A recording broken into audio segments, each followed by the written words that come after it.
Bonjour, aujourd'hui nous allons vous présenter une vidéo développée dans le cadre du projet Technosphère. La Technosphère est un projet de la province de Liège, cofinancé par le Fonds social européen. Il propose des animations gratuites dans toutes les écoles situées sur le territoire de la province de Liège. Ces animations permettent de faire découvrir des métiers scientifiques et technologiques sur des thématiques liées au développement durable, tout en s'amusant. En effet, notre dôme futuriste renferme un jeu multimédia où les élèves vivent une expérience hors du commun, à l'aide de nouvelles technologies comme la réalité virtuelle et augmentée.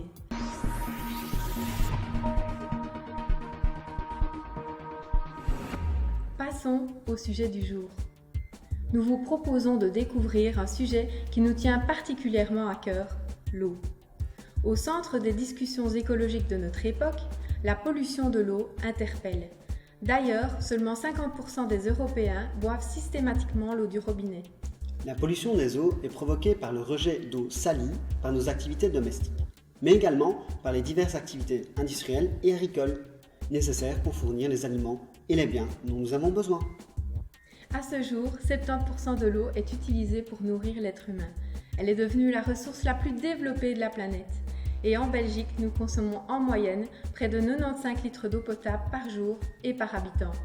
Pour dépolluer nos eaux usées, avant de les rejeter dans la nature, elles doivent passer par une station d'épuration.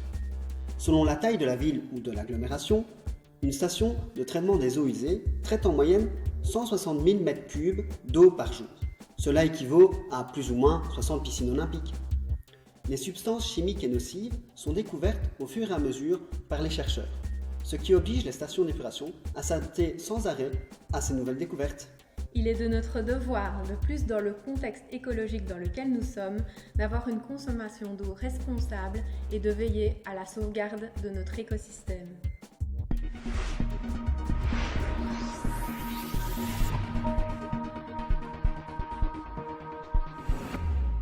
Nous sommes les animateurs Technosphère et nous allons vous présenter notre maquette 3D interactive qui représente une station d'épuration.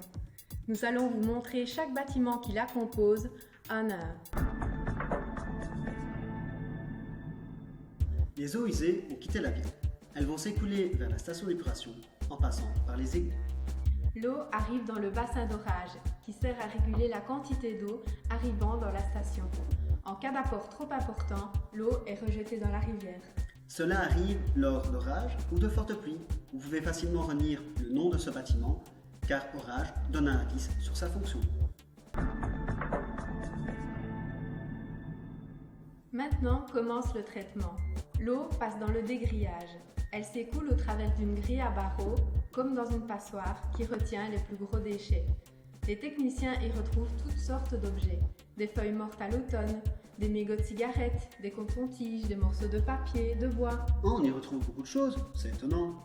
C'est pour cela qu'il faut faire attention à ce que l'on jette dans nos éviers et nos toilettes. Ces objets ne sont pas bons pour l'environnement et contrairement à ce que l'on pourrait croire, ils ne se décomposent pas toujours. Débarrassée de ces envahisseurs, l'eau continue son chemin. En réduisant la vitesse d'écoulement dans de grands bassins, qui sont les bassins de dessablage, on permet aux particules lourdes, comme le sable et le gravier, de couler au fond du bassin sous l'effet de la gravitation. Mais pourquoi retrouve-t-on du sable dans nos eaux usées ? La présence de sable est principalement due à l'usure de nos canalisations. Mais l'eau est propre maintenant ? Non, pas encore.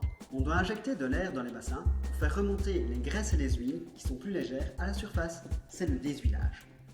Un système de raclage permet de récupérer ces matières à présent restées à la surface de l'eau. Les graisses proviennent principalement du lave-vaisselle ou de nos mains. Le bassin suivant est circulaire. Comment s'appelle-t-il ? Il s'appelle le bassin d'aération.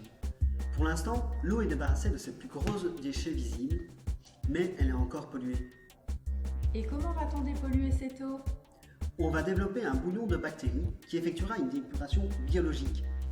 Pour cela, on injecte de l'oxygène dans l'eau qui va favoriser la présence des bactéries.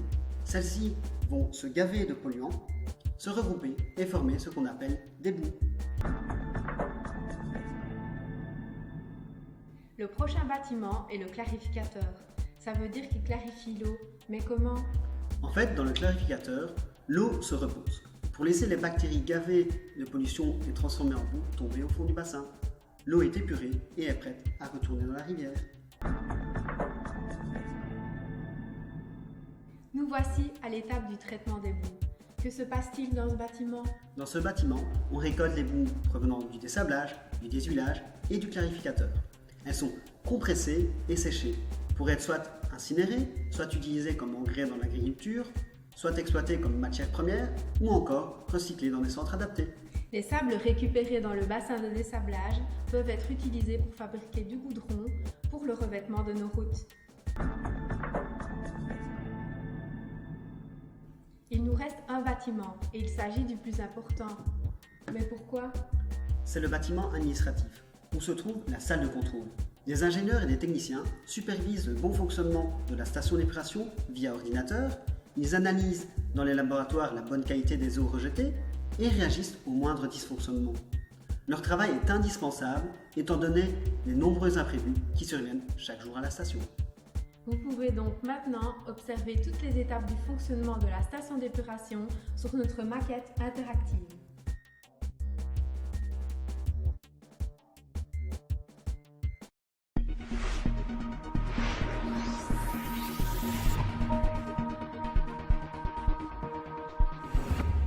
À présent, découvrons certains experts qui travaillent au sein d'une station d'épuration. Aujourd'hui, nous en présentons trois. L'agent de maintenance en installation hydraulique, l'ingénieur en chimie et le bactériologiste. L'agent de maintenance en installation hydraulique réalise les opérations de nettoyage, de graissage, de maintenance et d'analyse de panne.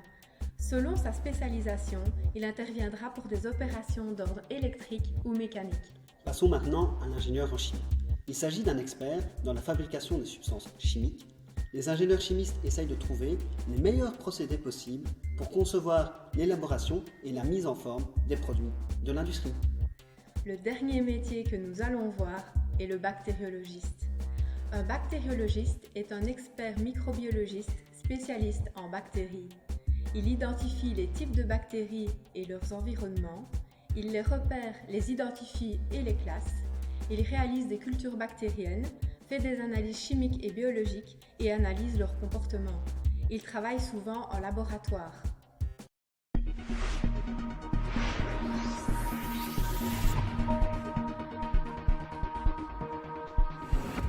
Pour découvrir encore plus d'experts, leur métier, leur parcours professionnel et de formation, on vous donne rendez-vous dans notre dôme Technosphère. Demandez à votre professeur de nous solliciter pour organiser la venue de la Technosphère dans votre école. Vous pouvez télécharger nos fiches pédagogiques et nos parcours de formation gratuitement sur notre site internet www.technosphère.be. Nous avons aussi créé une version en allemand. N'oubliez pas de liker notre page Facebook pour suivre toutes nos actualités. Bientôt, vous pourrez télécharger l'application Technosphère sur votre smartphone pour découvrir les métiers scientifiques et technologiques de demain et les études qui permettent d'y accéder. Tout ceci en s'amusant.